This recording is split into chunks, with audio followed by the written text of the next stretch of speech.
Hey, what's going on, everybody? My name is Matt Jarbo. This is the MundaneMatt Show. Today is the 28th of April, 2017. It's been a fun week doing the show.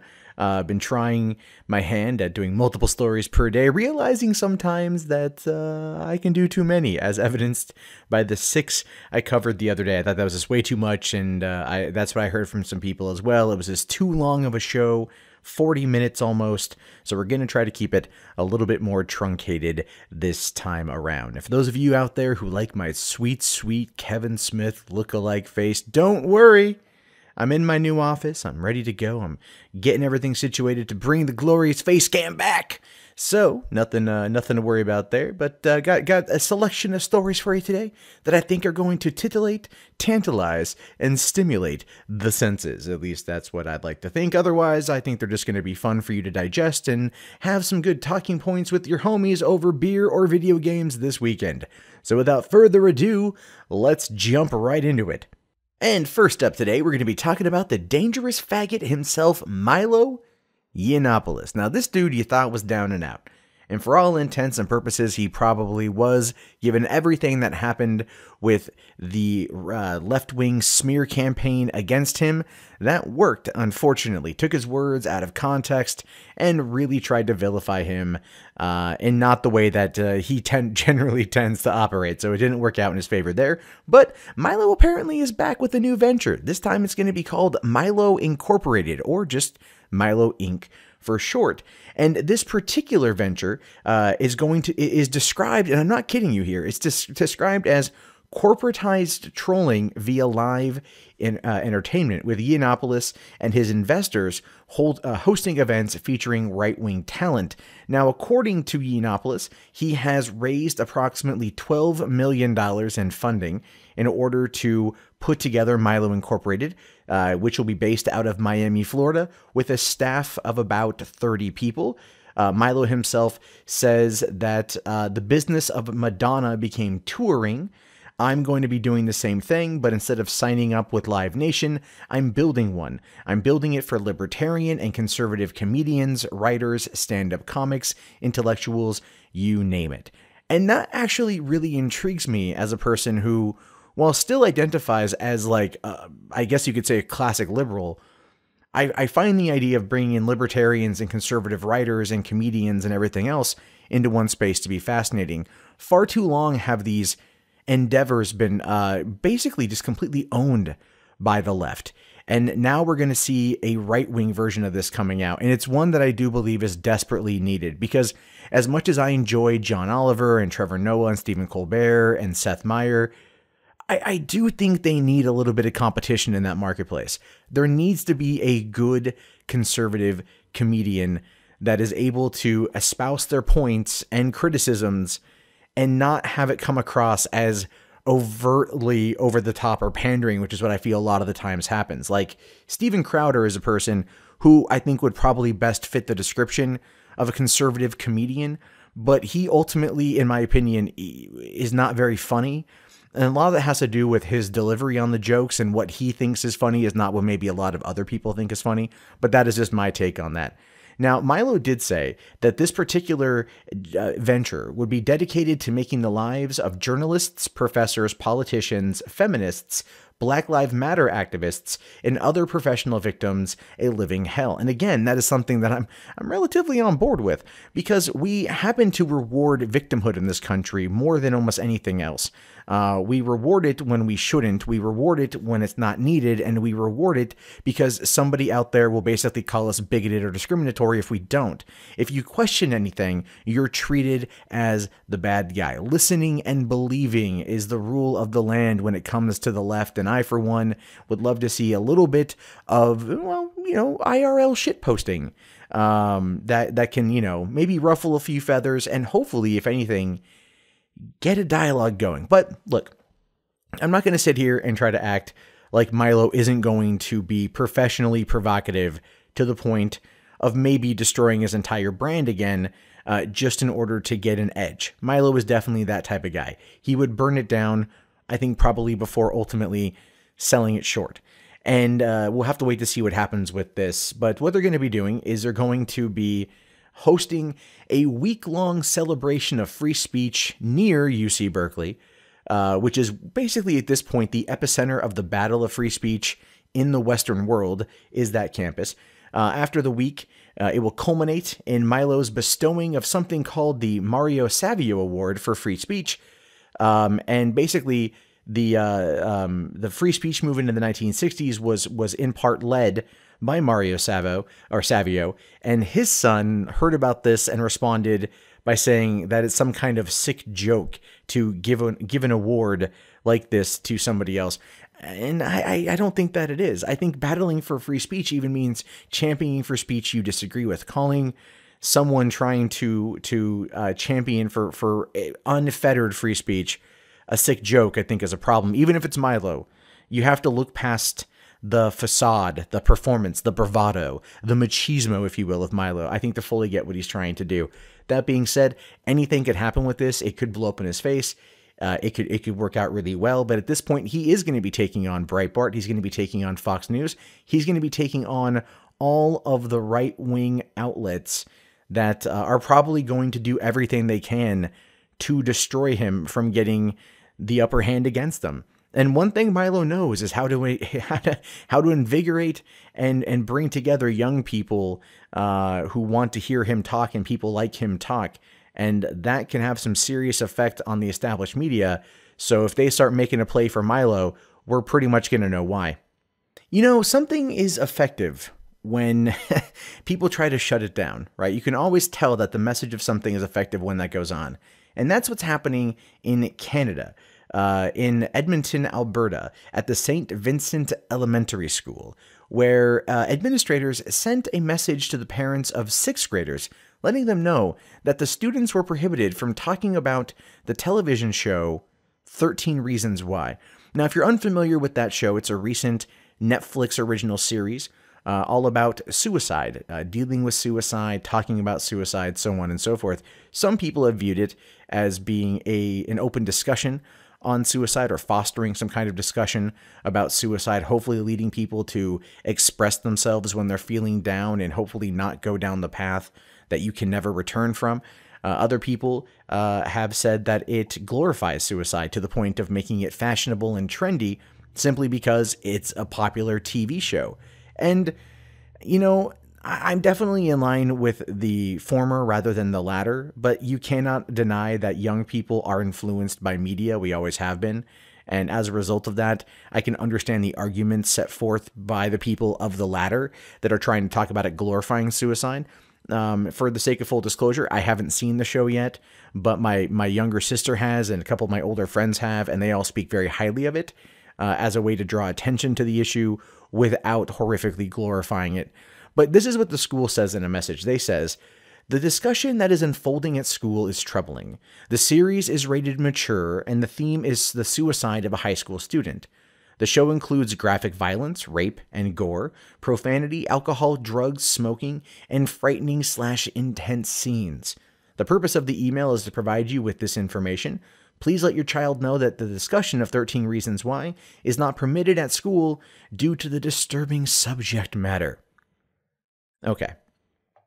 When I was in sixth grade, you know, we were learning about a lot of different things, right? Maybe not the hardcore sides of maybe World War II, but you're dipping your toe into what the Holocaust was about. You're dipping your toe into what maybe medieval times and the Black Plague was about. You're dipping your toe into some seriously dark shit that's sugar-coated for the purpose of public education. And you know what, though? Kids at that age, at sixth grade, man, they're what, 11, 12 years old? 12, maybe 13, depending. These are the kids that are, you know, that are at an age where they're coming into their body. They're coming into their own. They're changing. They're hitting puberty. Life is hitting them in ways that they never expected and nor are they prepared for. And to stifle discussions about a TV show are only going to do the exact opposite. This fucking St. Vincent Elementary, by blocking people talking about 13 Reasons Why, essentially is just making the students going to want to see it. They're going to want to talk about it. They may not openly discuss it, but you bet your ass they're fucking Snapchatting about it. They're talking about it via text messages. They're talking about it via Twitter. They're communicating on the Facebooks.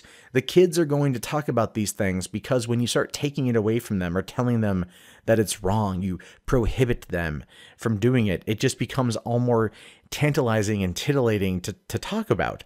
It makes it more of a draw for them. And the thing is, the administrators should fucking know it. Again, I understand why they don't want kids talking about it. They don't want it to make it seem like suicide is cool, you guys, on the campus. I get it, but at the same time, use it as an educational tool. Just put together a little thing and say, look, we understand a lot of you have been talking about this show.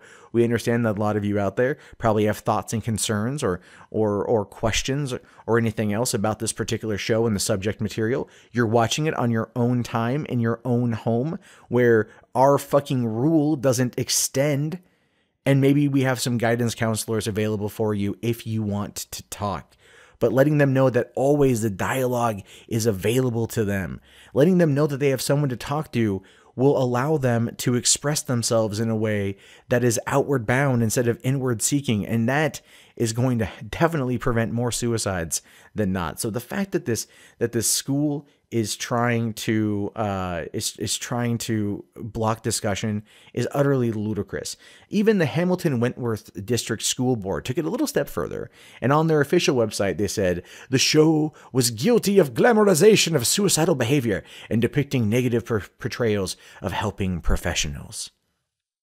You know, instead of hiding from it, use it as a learning experience. I know I just said that, but I want to reiterate that point. It's entirely ridiculous, but it's not all bad in Canada when it comes to this. The Community Suicide Prevention Network of Ottawa updated its website on Wednesday, offering parents suggestions on how to successfully discuss the intense themes of the show with their children, including what could you do differently if you were Hannah and the rest of the class. And that is a fantastic thing. Using it as a teaching tool, using it as a springboard for conversation, using it as a way to let kids know if you need help, it is there. And doing it from a perspective that they're going to get and that they're going to understand. So St. Vincent Elementary in Edmonton, Alberta, you fucking suck. The Community Suicide Prevention Network of Ottawa, you guys are doing God's work here. So kudos to you for that. And if you guys have seen the show, what do you think? Does it glorify the suicide, or does it raise questions about it and basically ultimately lead to the conclusion of seeking help is the best course of action, or talking about it? Let me know in the comments, because I haven't seen it, but I do intend on checking it out. Okay, jumping over into some gaming news, a little bit of an update here. So a few weeks ago, Persona 5 dropped, much to the fanfare and love of JRPG fans who are huge Persona fans. I've never played it. And I had said in that video that I was not going to buy the fucking game, and I was pretty much going to like completely shun Atlus going forward because of the threatening nature of them trying to restrict players from streaming the game. I understand it. They don't want the gamers to get the game spoiled. I understand that.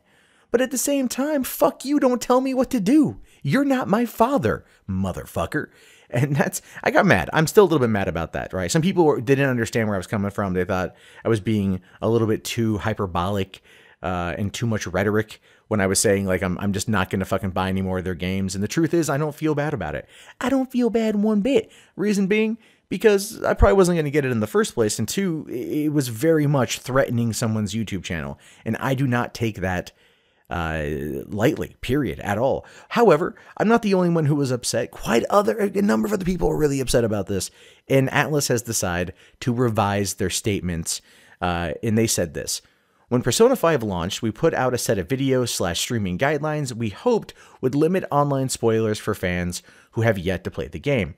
To our surprise, when we saw numerous reactive news articles go up, opinions video posts, and received many emails asking us to please change our Persona 5 video policy, we recognize that our fans are the reason why the game is the major success that it is, and we continue to want them to be able to enjoy the game without fear of it being spoiled.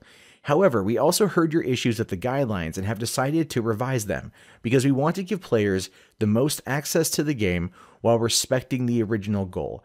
we're now asking players to refrain from streaming or posting videos past the end of the in-game date of 11/19 when the main story gears up for the final act. Now, originally they had it set for 7/7, which I didn't really know what that was. I thought it was like chapter 7 in the game. I was quickly told that it was July 7th. So for that, I'm wrong, and I apologize. But now they've moved it up 4 months until you get to 11/19 when the story starts to go into the final act of the game. I don't know how long that is, right? But it definitely opens up a little bit more. But they did also say here, we want to apologize to those of you who saw the previous guidelines as threatening. We want to be transparent about what we do, and the reason we released the guidelines was to give streamers the right information up front. It was never our intention to threaten people with copyright strikes, but we clearly chose the wrong tone for how to communicate this. Yeah, you think? You put in all caps, you have been warned. Like, that is pretty ominous. That's one of the reasons why I reacted the way that I did, is that was a straight up threat. Atlus, right? That was a straight up threat. That was a total threat. And you're just like, oh, we feel kind of bad about this. We feel pretty bad. No, shut up. You threatened people, and people were mad and they responded. But here's the thing. So when it comes to sharing the game, you're not going to be able to share it in some respects because the share button is still disabled. And the time limit that they had originally imposed of maximum of 90 minutes per video, that's been revised, so that's gone. So they've still put a hard code in the game saying, yeah, you can't stream past a certain point. The game in the PS4 or the Xbox One will not let you. So if you want to violate that request, of which I totally support people doing, because I still think it's horseshit, you know, they should lift it completely. You're going to need to use a capture device, right? You're going to need to use an Elgato or a Hapag or a capture card or, you know, whatever, right? You're going to have to do it that way, which kind of sucks. But at the same time, that's how they've chosen to act. Look, this is a step in the right direction. Don't get me wrong. I'm willing to give them credit there, but this should never have been a thing to begin with. And it's literally and figuratively retarded that it was. So I'm very upset that they still did it. At least they've kind of learned from their mistakes. And this should be a warning to any fucking developer or publisher out there. People want to stream shit. People want to know shit. All right. I get it. You don't want them to be spoiled, but you may not have a choice in that. So the key is to work with people. Don't sit there and try to punish them through, it's not even vague threats. All right. When it's all caps, you have been warned. That's not vague. That is a legit threat, which is why people responded the way that they did. So, hey, look, good on Atlus for revising it, but still fuck you for not ending it completely.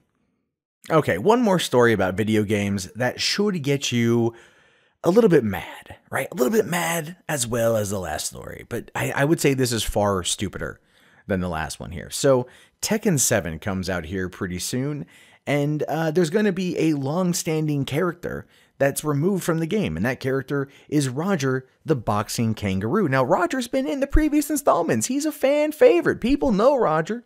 They love Roger. But he's out. He's done. He's been benched. And the reason why will shock you, right? If this was a clickbait article, I'd definitely use that. But no, basically, the producer of the game, Katsuhiro Harada, says that the reason why is because of that viral video of the man who punched a kangaroo. That's the reason. That's a big reason for this.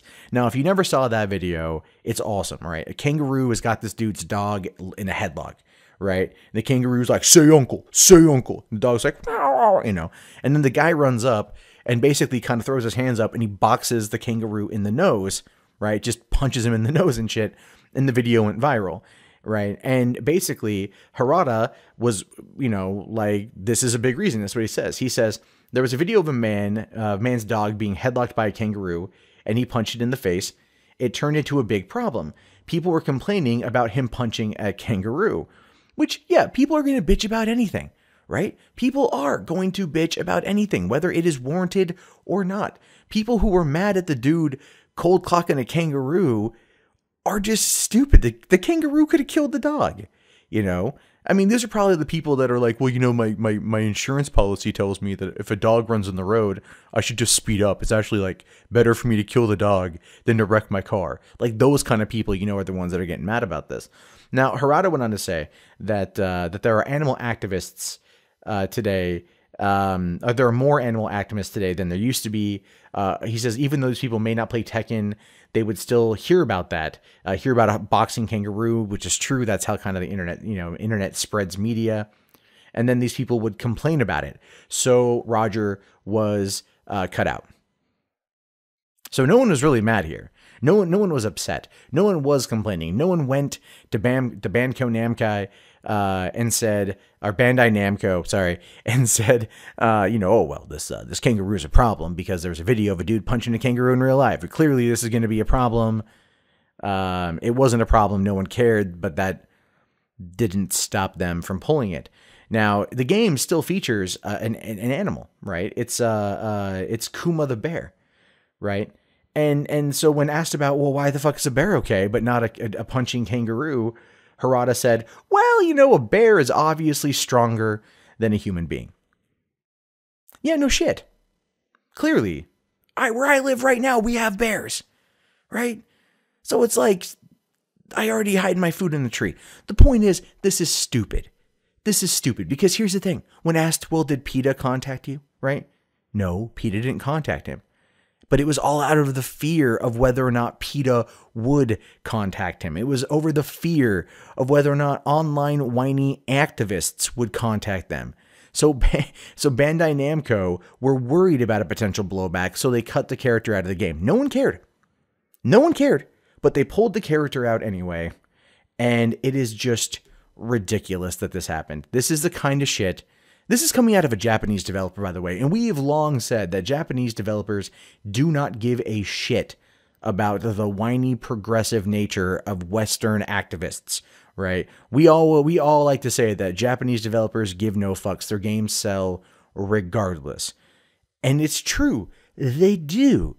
But here you have a situation where they're worried about a potential backlash, which goes to show you that it's now a high time, more than ever, to fight back harder against these people, to fight back harder against these activists. Because even though Bandai Namco is choosing to censor themselves, to self-censor, they're still kowtowing to the fear and you know, demonizing effects that these online activists do, who don't even give a shit about it to begin with. A lot of it is just virtue signaling for them to feel better, but that's what's happening here.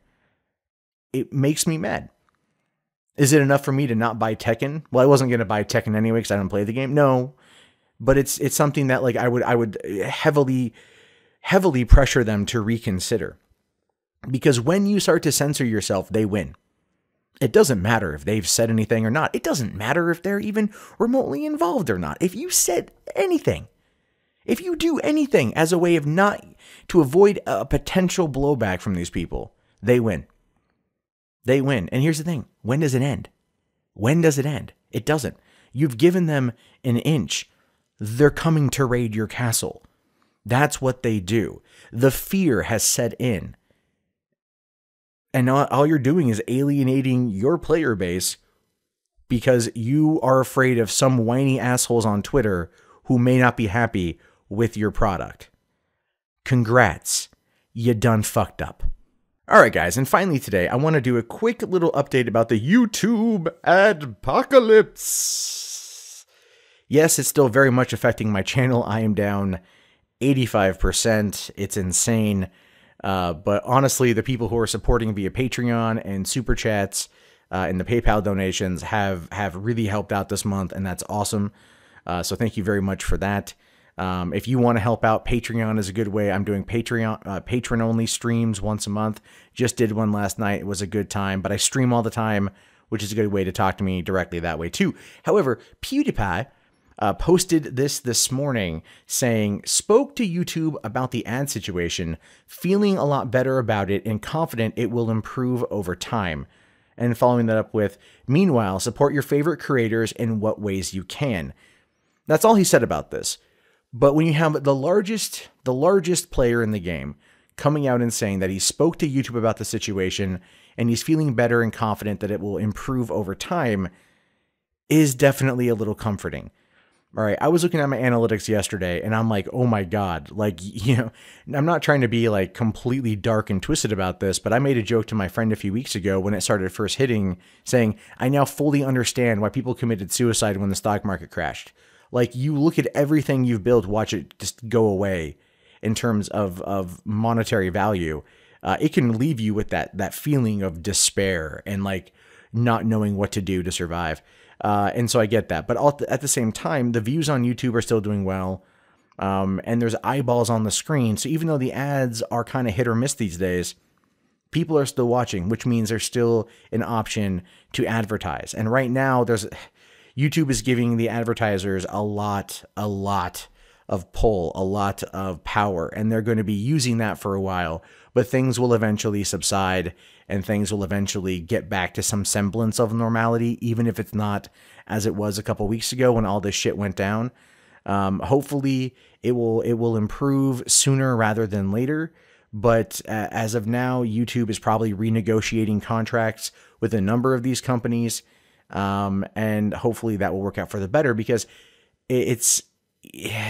anything can happen at this point. I just know that what we have to do is just basically just wait out the storm. We have to wait out the storm, and the fans that are coming together and helping us all out are awesome. And just from the bottom of my heart, thank you so much. You guys are all great, and we all appreciate you, and we wouldn't be here without you. And ultimately, our relationship with you is what matters above everything else.